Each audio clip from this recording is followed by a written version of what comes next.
যারা প্রবাসে আসবেন কিংবা আসতে চাচ্ছেন, মনে রাখবেন প্রত্যেক দিন সকালবেলা 4টা 4:30 এক একজনের এক এক টাইমে ডিউটি কিন্তু উঠতে হবে। কমসে কম আধা ঘন্টা আগে আপনার ঘুম থেকে উঠতে হবে, আপনার প্রস্তুতি নিতে হবে, ওইটা আপনার করতেই হবে মাস্ট।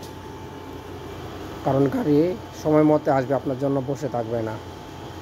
গাড়ির জন্য আপনি বসে থাকবেন, কারণ গাড়িতে আরও 20-30 জন লোক থাকে অলরেডি। এর জন্য সময়ের 5 মিনিট বা 10 মিনিট আগে গাড়ির জন্য আপনি বসে থাকবেন। গাড়ি আসবে, গাড়িতে উঠবেন, গাড়ি আপনারা নিয়ে চলে যাবে। আপনার টোটাল আসা যাওয়া নিয়ে 14 ঘন্টা 15 ঘন্টা হয়ে যায়। আপনার এই ডিউটিগুলো করতে হবে। ডিউটি করে এসে আবার পাক করতে হবে, বাজারও করতে হবে। এর ভিতরে এক একজন এক এক দিন বাজার করবে। আর আপনি যদি একলা কাজ খান তাহলে সমস্ত আপনার একলারই করতে হবে। আর যদি 4-5 জন একসাথে খান তো এক একদিন এক একজনে পাক করবে, যার পাক হের বাজার করতে হবে। মাস শেষে হিসাব করা হবে কার কত করে পড়ছে।